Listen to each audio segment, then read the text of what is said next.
Well, it's Rich here from Big Backyard Ideas, and I thought I would show you my big backyard from above. And I've also got a couple of pests to talk about today, one of which is very, very small, and one of which is quite large, making a real mess of my lawn. And folks, I would just ask, if you like what you see today, then don't forget to like, share and subscribe. All comments and questions most welcome. Anyway, this is my garden in Northern California, laid out from above. It's quite an English style of garden, even down to the roses over there, yet this Englishman only moved in here a couple of years ago, so a lot of this has been in place before I got here. You'll see the bed in the middle there where I've got my squash plants growing, my strawberries along this edge here, my chili plants that you'll see later on in the video down the side, and my tomato plants in those cages over there, along with some more strawberries at the back. But anyway, onto those pests. And one of them is tiny, but it's right by my back door, and it's in the form of ants. Now I've made up some homemade ant killer, which is borax and honey, but I will have a video coming up on that shortly, so if you don't want to miss that, you've got an ant problem, then don't forget to subscribe, as they're already beginning to die away quite rapidly. And that doesn't kill the ants instantly, it puts a little bit of poison in the ant, which that then takes back to the nest and hopefully kills the nest off. Problem I've got, if anyone is familiar with these, is Gophers. I believe that we call them moles back in the UK, but over here they're called Gophers. My wife and daughter keep flattening the mounds back down, but they keep coming back. Now that soil is actually from the previous hole I dug up, but if you look along the side here, the Gophers have been running absolutely rampant, held back by this plastic edging strip. But further on down, they're obviously making pretty good headway into the lawn, which is getting ripped up more day by day. And I've started to use the giant destroyer. Now these are for killing gophers and moles, and you basically dig down through the mound until you find a hole, put a fuse in this, set fire to it, and then pull the soil back on top, and hopefully the smoke kills them off. Now that has reduced the activity at this end of the lawn greatly.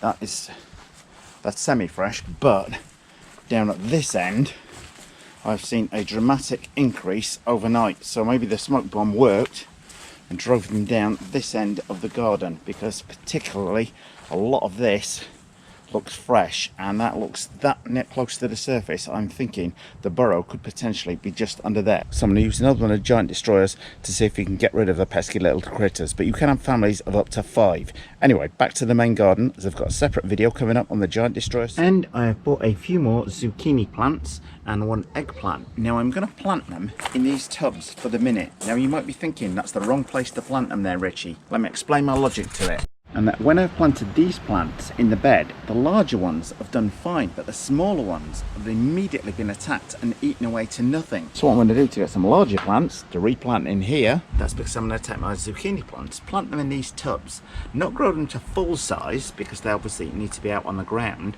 but grow them to much larger size in the pot before then replanting them. Okay, well, let's get to work planting my squash. I did mention the other day I keep all of the old plant pots, and it makes sense to use some of this potting compost that I'm digging out to fill the new pots for planting my seeds in. So as I say, I've no intention of keeping these in here too long, but get them bedded in, let them grow bigger without getting eaten to pieces, and fingers crossed we'll then be able to plant them out in the bed without them being eaten. Well, okay, time to give all my new plants a good watering. I'm also going to water all these pots as well and start some seedlings in those. And the tomato plants I planted in my tubs the other week, mentioned the sun was an issue in the garden. These are absolutely thriving compared to the ones tucked away at the back here, which are not growing anywhere near as well, including that one which is dying away, which was poorly from the outset. Chili plants are coming along quite nicely, and I'm getting the first few strawberries ripening on there. And again, when it comes to my squash and zucchini plants, this is one of the larger ones. The 2 smaller ones that I planted at the back are really struggling. They regularly get eaten, yet once they get to a larger size, nothing's touching them. And it's about time I weeded all of my window boxes, if you like, along here, and put some flowers in for summer. And my daughter's cherries are finally showing signs of ripening, which has got to be good news. Well, anyway, that concludes my gardening vlog for day 5 in Northern California. Don't forget to like, share and subscribe.